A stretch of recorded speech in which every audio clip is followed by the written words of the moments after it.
పాలపల్లి జిల్లాలో వర్షం దంచి కొడుతోంది. దీంతో కాటారం మేడారం రహదారిపై రాకపోకలకు అంతరం ఏర్పడింది. కేశవాపూర్ పెగడపల్లి మధ్య గల పెద్దవాగు బొర్రవాగులు ఉధృతంగా ప్రవహిస్తున్నాయి. దీంతో పలు గ్రామాలకు రాకపోకలు నిలిచిపోయాయి.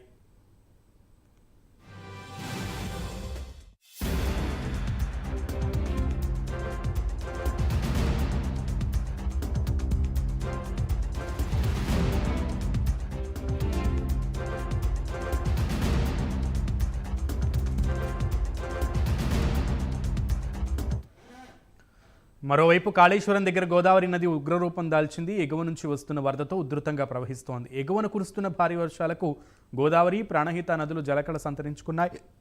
తీరం దగ్గర 7 మీటర్లకు పైగా ఎత్తులో మెట్లపై నుంచి వరద ప్రవహిస్తోంది. దీంతో అధికారులు అప్రమత్తమయ్యారు.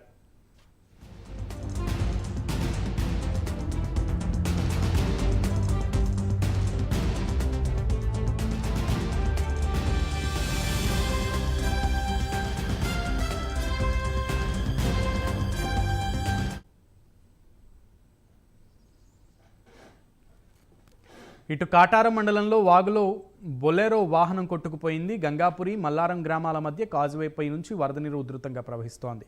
వరద నీటిని లెక్క చేయకుండా ముందుకు పోయిన బొలెరో వాహనం వరద దాటికి కాజువే నుంచి వాగులోకి కొట్టుకుపోయింది. ఈ ప్రమాదంలో ప్రాణాలతో డ్రైవర్ బయటపడ్డాడు.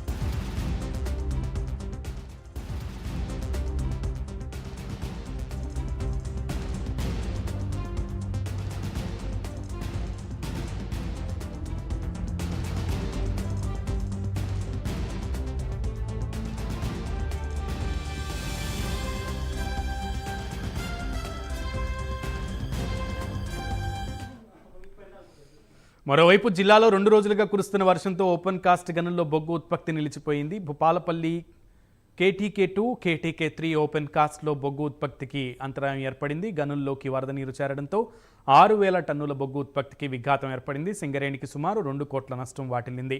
తాడిచెర్ల ఓపెన్ కాస్ట్లో కూడా వరద నీరు చేరడంతో మరో 4,000 టన్నుల బొగ్గు ఉత్పత్తి నిలిచిపోయింది.